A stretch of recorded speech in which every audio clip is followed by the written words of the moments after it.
Hello, in this video I'm going to discuss the organizational application papers, and kind of for lack of a better word, these are individual papers, and inside of our overall course requirements, the writing assignments we have are the case write-ups and the organizational audit project. The audit project is a team project, and I'll talk about that in another recording. So we already discussed in a previous recording the case write-ups and kind of their purpose and how to think about completing those. In this recording, I'm going to talk about the individual papers. So here there are 4 options for individual papers. You need to choose 2 of them. And these 4 options are bundled with the 4 required books that you have for class. In our meeting in August, I mentioned those books and that would be a really good place to start to get a head start on reading for the class, is to read those books. And so there's an individual paper attached to each of those books, and you need to choose 2 of those 4. So just to think about the kind of purpose of these and format, etc. These papers are designed to be personal. So whereas the case write-ups are an opportunity to take the class material and readings and apply them to a case scenario, kind of a third-party organization or person, these are designed to help your learning by applying it to yourself. And we know from learning theory that's another really good way to kind of take your level of learning higher. As is writing. Writing is also really an effective way to learn and process information. So each of these papers should be no more than 5 pages long, so they're longer than the case write-ups. Again, you should note that that is excluding appendices. It means you can add an appendix to your paper, or more than one. So again, you may choose to write this paper up and address kind of the assignment details, but feel like it would help you to add some material to the end. Maybe you're writing about organizational culture, so you decide you want to put some pictures in there of things about your organization that illustrate the symbols or artifacts around your organization. Or you want to put your value statement from the website in there, and so you add that. So it's important to recognize you can have more than the 5-page limit. You can have references, and you should have references, so you should look at the Canvas site with some tips about writing, about referencing readings and formatting these papers. And you could have figures or tables or other things that you add that do not count against the 5 pages. So the 5-page limit is the core text of the paper. So think about that as the core of the paper, and then you could have additional pages for reference pages and for other illustrations or figures or backup material. Again, there are 4 class meetings that there's an individual paper attached to, and they are the classes where the books are assigned. The first one is our second class meeting, which is our first week of meeting, which is about motivation. Second paper is for power and politics. Third is the class on teaming, and the last is on organizational culture. If you don't write up a paper, I do still expect that you've read the book and that you maybe take some notes about the assignment, because that will help enrich our in-class conversation and certainly enhance your participation for that class. So let me take a look at each of these. I'm going to move myself here again. Well, I guess I have to leave it up there. The information over here on the right side of the screen is on the Canvas website. This is the assignment itself, which is posted on Canvas. The first book is the book Drive by Dan Pink, and this book is assigned for our second class meeting. It's our first weekend of class meeting in October, and it's a book to support and think about motivation, and that class is going to talk about motivation and feedback. And this book specifically contrasts the difference between extrinsic and intrinsic motivation. Dan Pink is a little bit like Malcolm Gladwell. He's not a researcher himself. He's a journalist, but he's a remarkable journalist. His writing is very engaging and rather easy to read. But he's one of those kind of unique people who can read the dense research literature and make sense of it and package it up in a very consumable way. And so he's doing a lot here in terms of really leveraging hard evidence through research and talking about what do we know about what really motivates people. And so this assignment, one, we need to read this book so you're prepared to talk about these topics in class. But if you choose to do this assignment, essentially I'm asking you to identify a real problem at work where you feel like you could it would be helpful to increase motivation, right? So what I'm going to look for is very specific behaviors you'd like to see changed. And what do you think is going on in terms of motivation? Like, why are those behaviors not occurring? What's the motivation problem behind those behaviors? And ultimately, your recommendation should address the concepts in the book Drive, where you are going to look at trying to affect these elements of intrinsic motivation. And what we'll discuss in this class is there's a lot of things about motivation that we kind of take for granted as being extrinsic, like bonuses and promotions and salaries and other kinds of monetary rewards.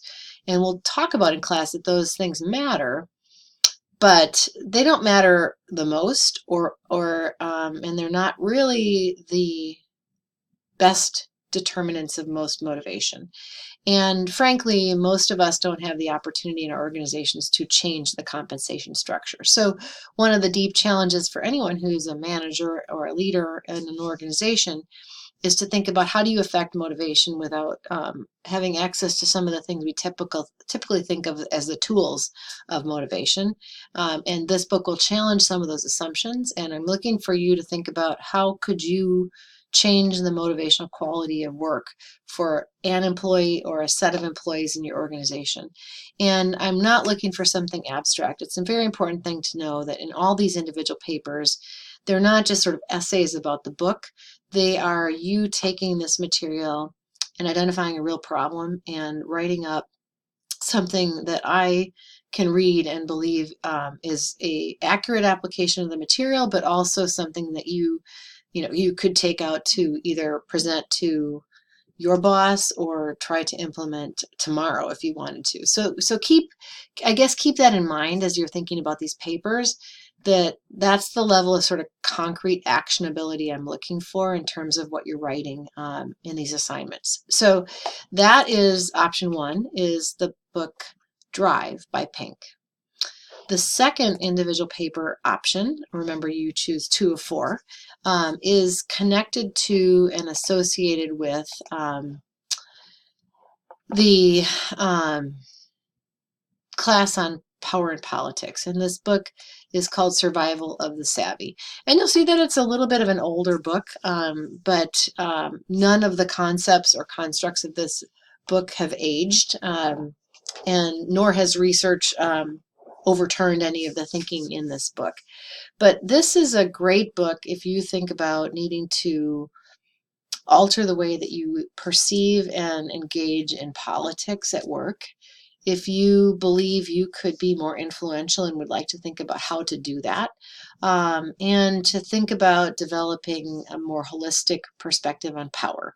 So this is the assignment for you. I think if you believe those are things you want to work on. Frankly, all of us can work on those things, but if you're thinking across these 4 books, which ones are you going to pick the 2 to write the papers about?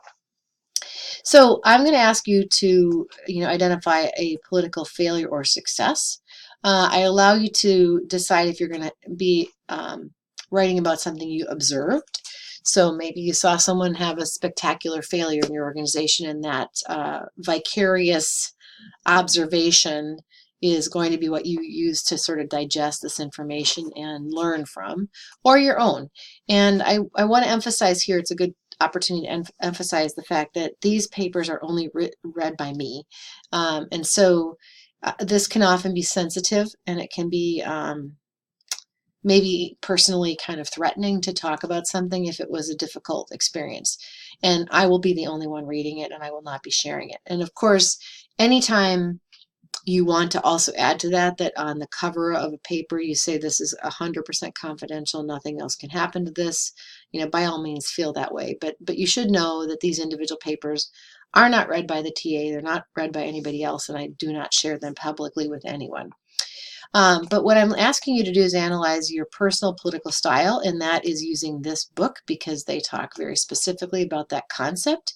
But importantly, make sure you don't miss this. I'm also asking you to look at your network results and the readings about your network and analyze your network to think about what role that's playing in supporting your influence or lack of. And then finally, these concrete steps to try to talk about what are some actionable things you can do to improve your political savvy and your influence in organizations. I'm just remembering and noticing down here at the bottom, I forgot to point that out on the prior slide with the pink drive book. An important change I decided to make this year based on some feedback from the last 2 years really from CEMBA students is that I used to require these individual papers to be due at the start of the class that we were discussing them. My rationale there was I wanted to make sure that you had read the book and that you had thought about these things before we came into class and not use the class discussion as kind of your crutch to understand the book.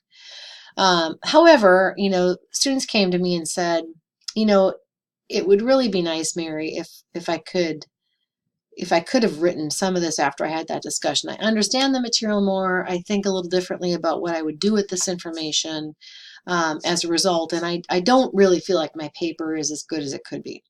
So I decided this year to approach this as a compromise. How this is going to work for us is for these individual papers, the draft is going to be due at the start of class. And my expectation, therefore, is that you will have read the book and you'll have written a draft that I would say should look like a 90% complete draft. Again, I want to make sure you've done your work. You've read the book. You've thought about the assignment. You've written things up, and you're ready to come to class with that information prepared. However, I do get it that after we have this rich discussion in class, you might sit there and say, wow, I didn't really interpret the reading that way, or I hadn't thought about this problem with my network until I discussed that with my team in a breakout. I think I need to revise what I wrote. So this year, you will have an opportunity to do that. So approximately midweek after we meet, so on Wednesday after each of these papers are due, you will have an opportunity to upload a new draft, a final draft. And if you want to do some editing based on what happened in class, you're welcome to do that. So we will look at the drafts. They're due to the Canvas drop boxes before the start of class. And, if your draft looks pretty sketchy and then there's, a very different draft written afterwards, final product, that will affect your grade because I'm looking for you to be prepared with this. If you have any questions about that, please ask me. But the bottom line is I'm trying to balance the expectation that you don't just rely on class to write these papers, that you actually are prepared and have read these before class, with, I think, a very valid point that what happens in the class discussion can inform the paper. And so I'm going to allow this revision process to happen this year, and we'll grade the final draft. Okay, so book 3 is Teaming by Amy Edmondson, a friend and colleague of mine at Harvard Business School. And this book, I think, pushes the idea of what teamwork is to a dynamic organizational perspective and really emphasizes the role teams play in knowledge creation and innovation in organizations today. So we started in our August orientation thinking about how do you run your study group, right? That's a pretty internal focused approach to thinking about teamwork. This is going to talk about the kind of complex knowledge work that teams support and what do we know about what makes teams really effective at being creative and innovative and high performing. So this paper is going to be for the oh, let's see, I guess it's the 5th class meeting. And the draft is due November 15th, and the final is due November 20th. And a couple things I want to point out here that you should, return to as you work this paper. I'm looking at you to analyze a specific team, not generalized ideas of teamwork in your organization. You certainly could use appendices to show data. I'm looking for you to talk about specific individuals, details about their roles and their behaviors in the team. I'm not looking for papers that say my team has 6 people and then no further explanation. I'm looking for concrete evidence of performance, not just you saying things that the team is performing well. And then very importantly, I'm looking for the idea of internal and external dynamics of the team. So pay close attention to that in the assignment. I often see people not really addressing those 2 elements completely enough. External dynamics are discussed at length in at least one of the readings and in this book as well. And then finally, as with all these papers, I'm looking for some kind of concrete recommendations and steps forward, not sort of generalizations about what could be different, but things that could be applied to a specific team, and I could see how you would actually move this team further forward in terms of its effectiveness.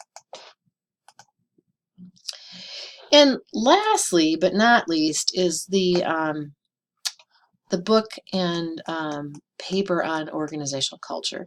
And this one is always sort of tough because this is a topic we get to at the very end of class. It's the very last day of class meeting. And it's a topic that I think is super exciting. And it really can be a very, very interesting paper to write about organizational culture. But I think sometimes, people get to the very end of the semester or they try to get these done early.